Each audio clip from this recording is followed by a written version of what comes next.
It's a warm welcome to OnCube Billies in La Mesa for this 9-ball challenge match. It's a special presentation here on Mothlike TV. It's the full match, unedited, between Ken Lautner, he's a 5'8" Fargo, and myself, Mike Holt, I'm a 5'8". We're playing the World 9-ball Tour rules, or at least some of them, so you have to break from within the box, and we're using a rack, and the 9-ball is racked on the spot. We do, however, play winner breaks in this format. I know sometimes WNT have alternate break, but we are sticking with the race to 7. And Ken just won the 10-ball set by 7 games to 5. So I'm keen to try and get myself on the scoreboard. Just a push out here from Ken. Didn't have an option to play the 1, and I don't see anything that I like, so I'm putting him back in. You do, of course, have that option if you don't like the look of it. And all I think you can do here is maybe try and bank it down towards this bottom left corner. Try and hide the cue ball maybe. You could try and go super thin off the right-hand edge.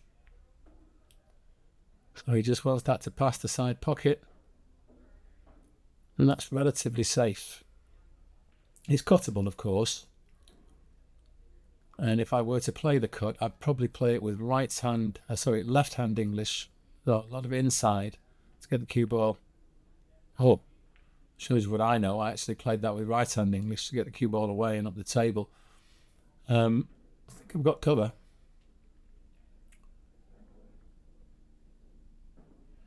Yeah, the shot I was calling was to play it with right-hand English and, with left-hand English, and then get past the 7 and then maybe go towards the 2, maybe get below the 2 even. But that says maybe Ken's trying to kick at this, and he hits it successfully. No huge opening up, can roll it in the top pocket. Not really power it in. I'm just trying to play it safe, I think, hide the cue ball. And that's not quite worked out. I played it a bit slower, I might start behind the 8-2. And if I'd have caught it a little bit thicker or thinner on the 1, I might have got the 1 to a safe position. But right now, I think that's just about cuttable in the side pocket. He'll probably put a lot of bottom on to avoid the scratch if he does that. Yeah, bottom and right to steer the cue ball back towards the 2, and after colliding with the 8, he doesn't have a huge opportunity. I don't think it passes the 9 to the side. I think the 9's in the way. Could play just a snooker and just follow forward, hide the cue ball behind the 9. It's almost a natural. Well, once again, the angle deceived me. He could absolutely pot that. He drove it straight into the pocket as it happens, but played it so hard that the 2 just wouldn't stay down. It rolled all the way around the back of the pocket and popped out again. And he made marvellous shape on the 3, it's got to be said. So I'm thinking about cutting this all the way in the bottom right, trying to control the cue ball to get me somewhere on the 3. And that's not bad at all. I did flick the 3 in passing, but I still got a nice angle. And I want to follow forward with a bit of right and stay a bit short of the pocket line, slightly above it. So it's easier for me to get down to the 5. Well, I've finished plumb straight, but I can put the 4 in the left-hand corner of the pocket and make it to the cushion. So I'll put a ton of side on. And it's still spinning like Billy-O. And so I've got to cut back on the 5 as I wait for someone playing a shot on the adjacent table. Gives me the opportunity to walk all the way around the other way and have a good look at this. So cue ball's going to hit the long rail, somewhere approaching the 3rd diamond up from the left corner pocket, and then I want it to go and hit the short rail, the top cushion, ideally on the 1st diamond from the right hand top pocket, and then come all the way around.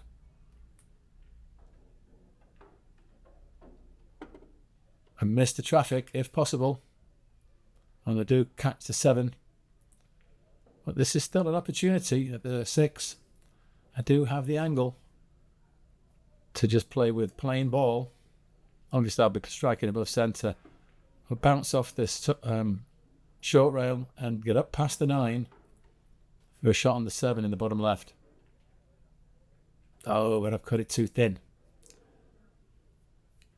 Hence, cue ball's run on a good distance. I think I've been quite fortunate there. Left it relatively safe. I think he's got the edge. But no, I don't think there's a bank on. So he's just going to try and get safe with this. I think he was trying to bank that 6 all the way down to the middle of the end cushion, but he's left it. Not easy. But I can draw this to the long rail on the right and back across towards the middle of the table for the 7. If I could get to the left-hand side of the table, that'd be great. Just got to trust your sighting on this into a blind pocket. And cut it a little too much. Hence it hit the long rail just before the pocket. But once again, the roll favours me.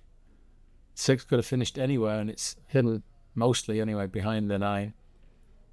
There is a thin cut available. I wonder if he'll take that on. Super thin. He'll be coming round for the 7. He played it. Just too thick. Just a fraction too thick. He's got wonderful separation. And this is tricky. Can't really attack this.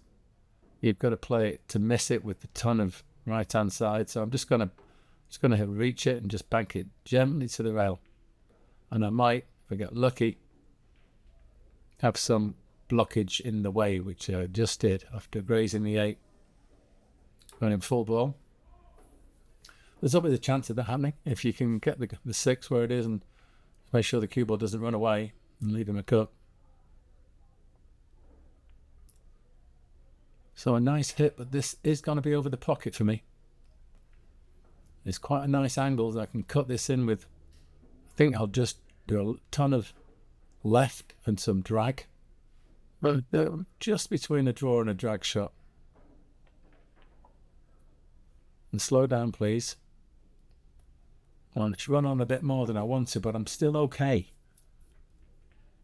And cut this in. Go across above the 9. Hit the long rail on the right. And have the 8 in the same pocket as the 7.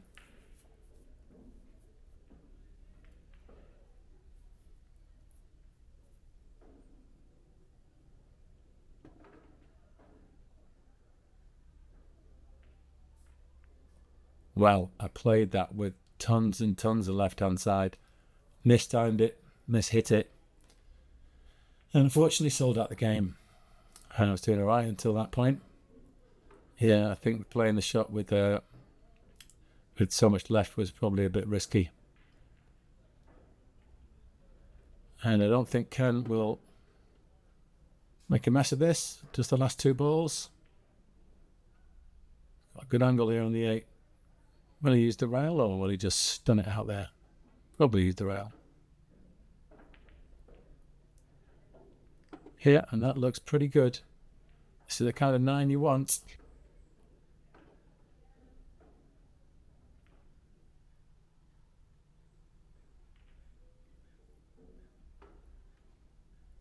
So first blood to Ken Lautner, and he's going to break the balls there in rack 2. Let's see what his cut break is looking like.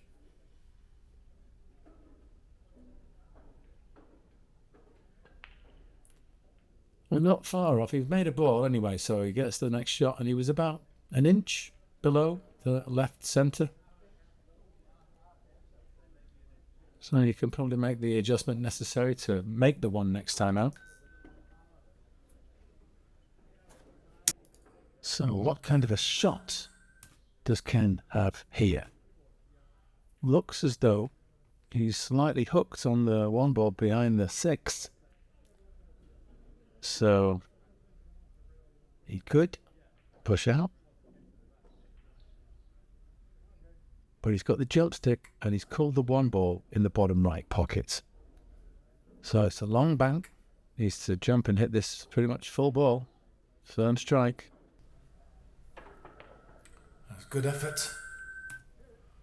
Oh, hang on. Where's the one going? Well, they all count in 9-ball. The difference between 9 and 10. And one is a call pocket game, the other isn't. What's he got in front of him here? He's calling the bank in the right centre pocket. And that does offer great shape on the 3. He's just checking his point there on the cushion. It looks to be on the line from that top right corner, so he's just aiming for the middle diamond, imagine. Just slightly below the diamond, and that was a perfect bank shot. Very nice. And pretty natural shape here, maybe a tiny trace of right English, but you don't need a lot. In fact, I think he maybe used a little left there. Seemed to check the cue ball over a bit. There's good position here. Maybe slightly thicker than you would like, slightly flatter, but he can just pop it in, stood off the rail. Very nice. Looks to be fairly straight on the 6. So, could perhaps play for the 7 in the side pocket. Got to be precise. Get the nice angle just to hold it for the 8. Head, simplest route very often is the best. So a big 7-ball here. Very much guarantees a 2-0 lead if he makes it.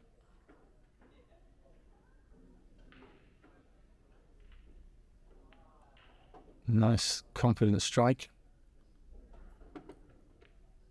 To the hands of the pocket with the 7. And just a delicate little stroke here to finish straight on the 9. So well played, Ken. Takes a 2-0 lead in this winner breaks format. He'll be breaking in rack 3. See if that cut break can get refined. Actually, it hit well below this time. It was about a diamond below the side pocket. We're both just discussing that so we can make the necessary adjustment next time around. I think he said he cut it way too much.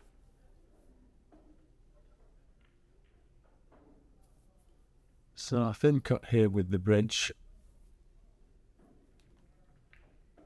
And I'm trying to stay in the window between the 8 and the long rail. I think I need a bit of bottom, and I don't seem to be putting any English. I would have thought maybe a trace at the left to avoid the 8. I didn't put any on and I collided with the 8, so maybe a little learning point for the next time that comes up. There is a cross corner bank here, but you've got to try and steer the cue ball all the way around the table. Or you could just play safe. Let's watch the cue ball. We're online. I think I've got him full ball here. I may have just left a sliver of an edge on the right. Yeah, he seems to be getting down pretty quick. Playing it with right-hand English. He's done well there. Very well indeed, if he's hooked me back.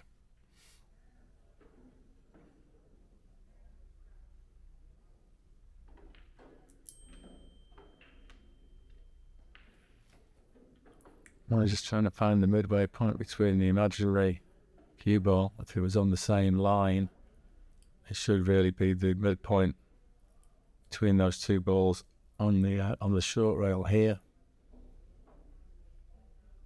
So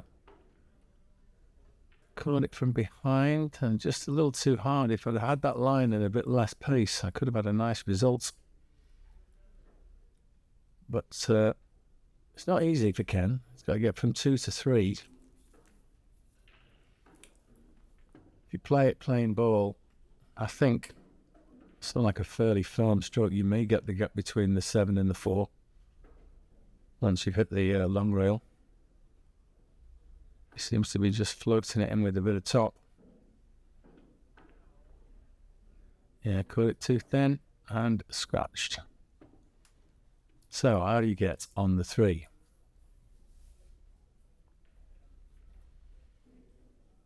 Okay, I seem to be going to use the rest and play just one rail with right hand side.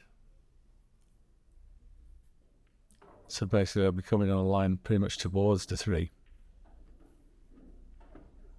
Which not a good line of approach really. You'd want to have a line of approach that was giving you a chance to make the shot. So I could perhaps put the cue ball much closer to the 2 and play around the angles with run inside, but no, this is the option. So it's bottom and right. I'm going to collide with these. I am. They're fully hooked on 3. Yeah. Hindsight, I don't think that was the best line of approach. You could have played follow forward from the right hand side of the table using 2-3 rails with left hand English, and there was a clear path to get around, and that would give you a chance. Anyway, another little learning point, shot selection wise. I'll try and kick this. Trying to kick it in and caught the top edge of it, and well, maybe the 6 has done me a little favour. The 3 is certainly not. It's available if you're playing the top right. Try and stay below the pocket line on the 4 so you can get up easy for the 5. But that 6, I'm not sure it goes in the bottom left now. Oh, you'd think it would go in either the bottom left or the top left. So remains to be seen. If it does go, and obviously it makes it a lot simpler. Otherwise, he's going to have to try and break it out.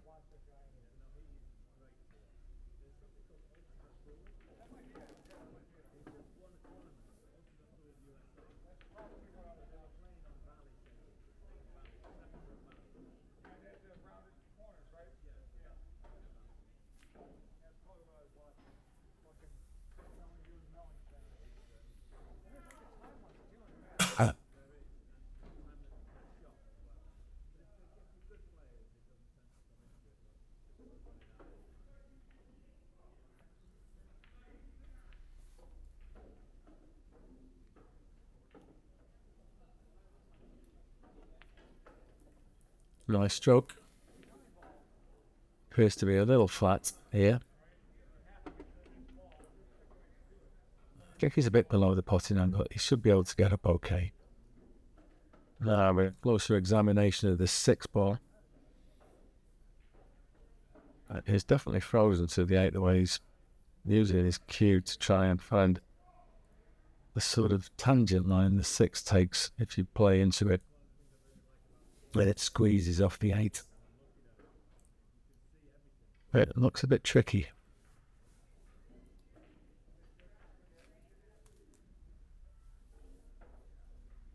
Jacking up a little. Below centre striking. That's a nice cue ball. He didn't play it off the 9, but he'll take it. I think he's looks to be almost straight, maybe slightly the wrong side straight. Cue ball could be travelling away from the 6. Let's see what he does. Well, he was trying to make it with a lot of left English, but he ended up hitting the point instead of hitting the flat of the cushion.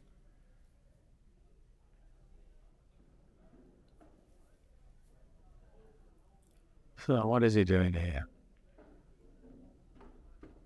Don't think the 6 goes.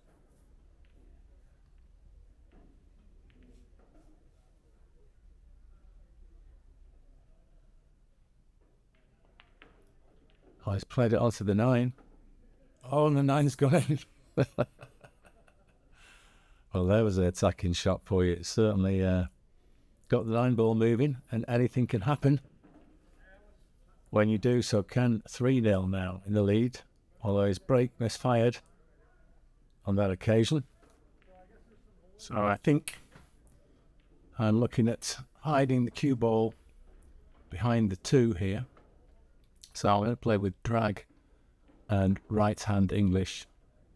Just try and get the cue ball to be still spinning enough to go hide behind the 2. I didn't quite get enough spin. And so I've left him a sight at the 1, and it's lined up with the 9-ball between it and the corner pocket. So this is most definitely a chance for Ken to make an early 9. I should say another early 9. But by no means easy. The distance between the cue ball and 1, and they're still not perfectly in line. What a shot that is. I do not mind taking my hat off and shaking his hand. That is a hot shot. So 4-0. And he's made the 1 off the break, and the 7, I think, followed it in. So he's got a shot at this 2. Very close to it. But I believe it may go in this bottom right corner. That's what he's called. Good job he wasn't a couple of inches further back. He'd have been going for another early 9, I think. But it's always difficult to judge when you're so close. So he's just looking for the emergence of the imaginary line from the pocket on the cue ball's side of the 2. And that's where he's going to try and hit. Downward striking. He's jacking up because he's so close. We'll have to try and draw this onto the top short rail and then back down the table.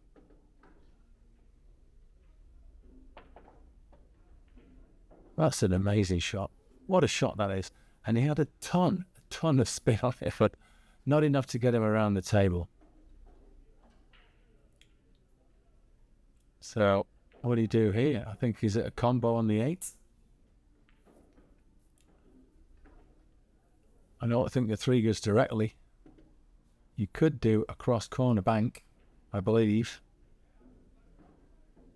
That's I've got a bit more safety in mind than going for the combo. But here he is. Combo king in the last game.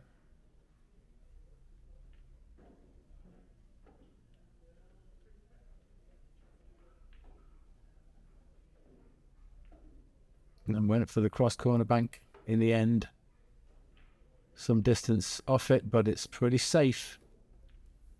I can only see a thin sliver of that 3. So I'm just going to try and tickle onto that. And maybe try and lead the 3, still behind the 5. Get the cue ball back up the table a little. Yeah, that's pretty good. Not difficult to hit, of course.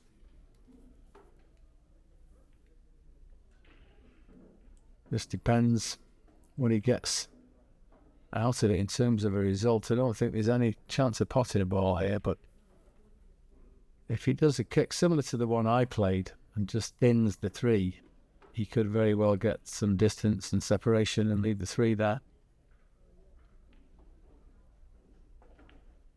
Well, he played the same shot but with more pace. And it certainly opened up that pocket. There's a chance here for me on this 3. I'm a bit close to the rail. Limited in terms of where I can hit the cue ball. So I think I'm going to try and just pot it and come across towards the 8. So I've got at least a shot on the 4. So I could go for the combo. Or I could try and cut the 4 in. Quite like thin cuts like this. Cue ball will be travelling up and then back down. So to approach the 5, I probably need a trace of left. Just a couple of millimetres of left. Well, in the end, I think I hit the middle of the cue ball. It's just gone up and down, and a little bit back up. So there's a bank in the opposite side. You've got to take it on, and just probably get the cue ball down on the short rail. Yeah, overdid it with the bank, and have left a chance. Albeit not straightforward, but he can make the 5. He could also do a carom. There seems to be a natural angle for that. In fact, I think the potting angle gives you the carom, so you'd have to watch out for that if he plays the pots. Yeah, there you go. He's put the 6 in, and I'm sure he would rather have had the 6 over the pocket to play better shape on this 8. It's by no means straightforward, but these are the sort of shots that you've got to back yourself to make. No safety in mind, 100% commitment. And he played it at the right pace, I feel, but just drifted off the line and got it much too thin. I'm thinking about cutting this in with right-hand English. Makes the cut a little easier, throws the 8 to the left. Got to gauge for that twist in the path of the cue ball. I have overcompensated, left the 8 in the jaws, and that is pretty much 5-0 to Ken. Not sure if that was the most prudent way of playing it. All the eggs were in one basket. And I have to look back at that and think maybe there could have been a bank in the bottom. Sorry, the top right, top left. But there it is, 5-0. Looking a bit ominous. I'd like to get on the score sheet, if Ken will let me. I need a bit of help from Ken, I think.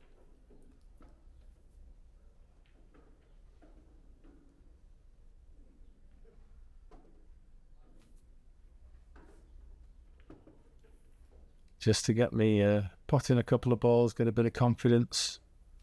Things can turn around quickly. But until you get that first game on the board, you're not really in a game. So just a safe. I think it's available in the top left. Cue ball's travelling away from the 2 and probably to the side of the table where the 2 is restricted. Down there, 6, 3 and 9. So just a safe. I'll cut it too thick. I wanted to try and find the gap between the 6 and the long rail. Try and hide the cue ball. So a nice opener for Ken. Looks a little on the straight side. We can force it into the left of the pocket and get around. We'll see how he's hitting the cue ball. Yeah, a bit of top, so I think he's trying to loop it around with a bit of top. And left English, but surely not. That's unfortunate. Mind you, they do say that scratches are never unlucky, are they? Because you did play that path of the cue ball, and the pockets are always in the same location, so you've got to accept responsibility when you scratch, I think. Follow it forward, trying to get above the pocket line. Yeah, it needed a bit more pace, just indicating where I wanted it. So, slightly frustrated. I'm not going to play this deep draw and try and draw off the 6. But it kind of took a little bit, but only got me half the way back to the 5. Cue ball still spinning like crazy.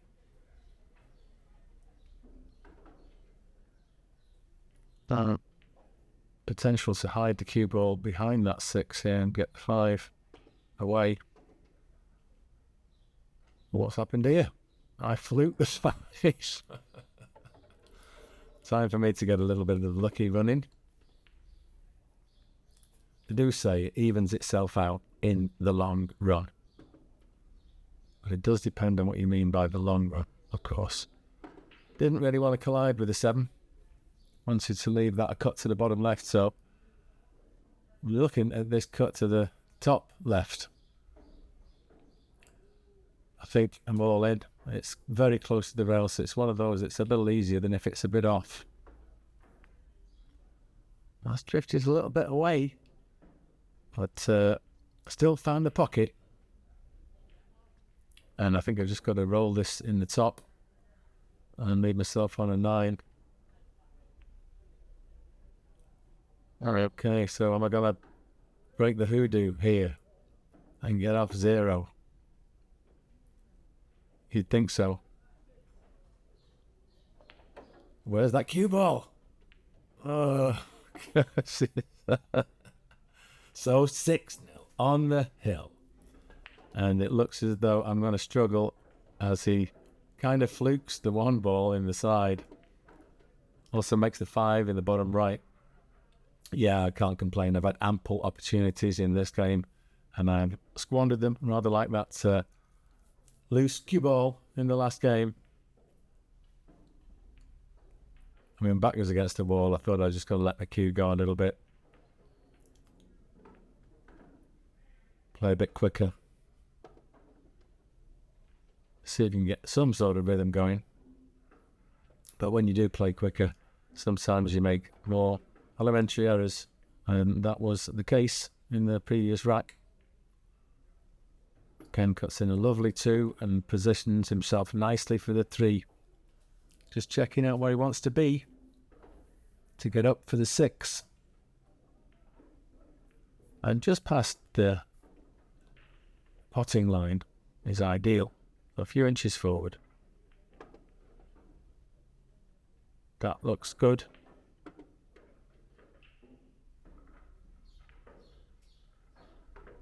Just pocket weight, really. Nothing ambitious.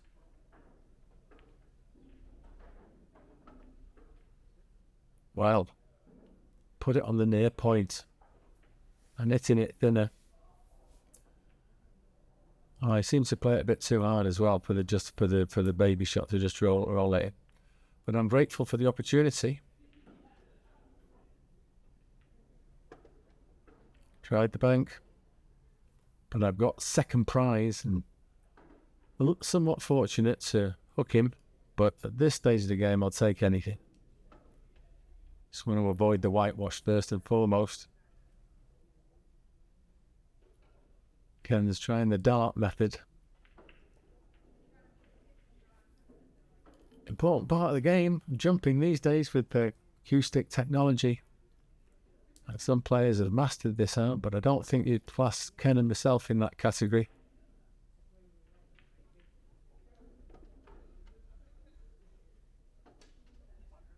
That's an example of what I mean. It's one of those shots that you tend not to practice, especially in a club with nice equipment. You don't want to be leaving lots of marks on the cloth. But I think you should practice it as a vital part of the modern game. So this should be relatively simple. Just want to make sure you get nice shape on that 7. So I'm going to play forward off the left-hand long rail. And I should just be able to stun out into the centre of the table. Don't want to be dead straight on the 8, of course. I'd like a little angle so I can play off the long rail out for the 9 in the bottom right. I played that more of a draw shot, a bit more aggressively. I've gone past the pocket line now. Now shape's a little bit trickier. I'm trying to draw almost directly back. And the problem with that is very difficult to gauge the pace. I've gone quite a bit too far. I'm still okay. It's a blind pocket, but these 9s should go in with alarming regularity. Just the pressure and the situation.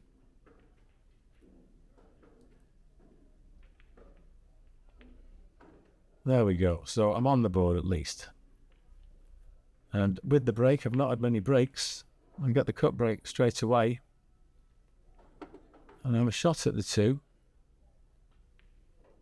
But how do you get to the 3 from here? I'm thinking I could perhaps just follow forward with right. Middle of the short rail. Middle of that top half of the right-hand long rail. And then all the way to the left-hand side of the table and try and find the gap between the 8 and the 9. Long way to travel. And then thread the needle at the end. You could just try and draw onto the right-hand long rail, but no, I think it's the top shot, the first one I described. Okay, where's the gap? I'm going behind the 8, aren't I? Oh no, come through. Am I okay? Or is the 6 in the way? I think I might be okay. It's just dead straight. That's the problem. Oh no, I was swerving that. I was obviously hooked. Hooked behind the 6. Ball in hand, I'm afraid. My attempts at a comeback have been thwarted by my own poor positional play. Just looking now how to solve the puzzle of this 4-5.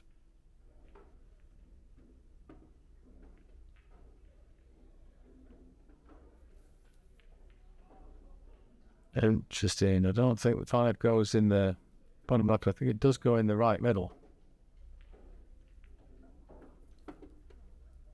But we didn't want to be there, really. I think if the 4 goes past the 7, he could try and stun it in the top left and get into them. But if the 5 does go in the right middle,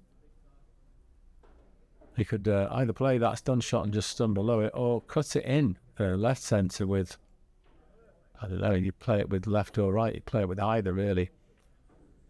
But the left hand side of the table by the 80s, if you were somewhere near there, you might have a chance. Let's see what he's up to.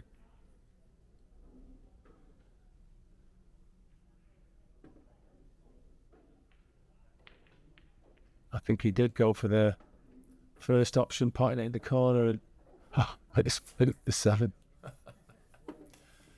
Yeah, so not out of the woods yet. Can cut this in. Oh, he's missed it by a mile.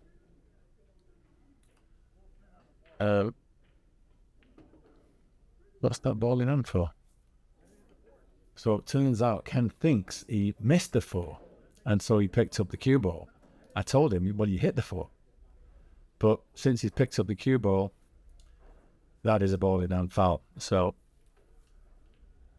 I insist that I take it, and I think I will, under the circumstances.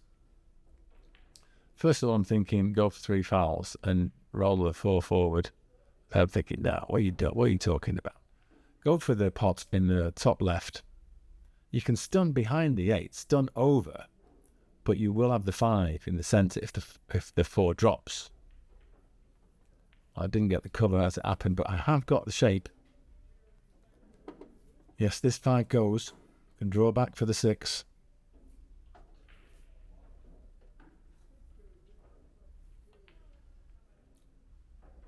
But missed the 5, but the 8's fallen in. My turn to get a fluke. What do you do with this? Do you know, I think I'm just going to try and shave the bottom edge of the 5 and then come off the long rail and try and get cue ball nestled behind the 6. If I don't get the snooker, I'll still leave him tough. But if I can get the cover, I may be able to seize the initiative in this rack.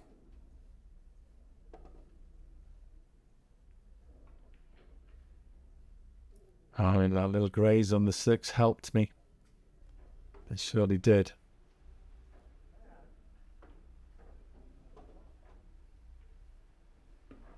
I'm pleased to be able to find the gap between the 6 and the cushion.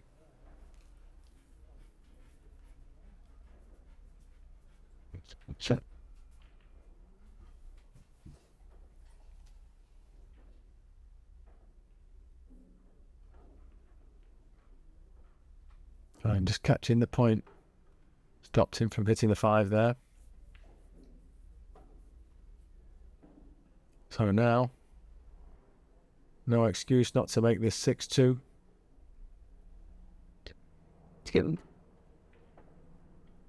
But one thing you should try and do is not leave yourself straight on the next ball, which is what I've done. That, I'm afraid, is very careless. Now, there is a shot just to draw back for the 9 in the left centre. And I've got reverse side and I've hit it too hard for that, but not hard enough for the bottom right corner. So this is a tricky cut into the right centre. Should have really been elementary. But those are the kind of errors that when they cost you something, you really start noticing and doing something about them. The far point. Oh dear. So Ken comes to the table with a chance to finish it all off. Cross side bank. For 7-1. And you would not put money on him not making this. There we go. Well played, Ken. So if you enjoyed this video, smash that like and subscribe. And we hope to see you back here on Mothlike TV real soon.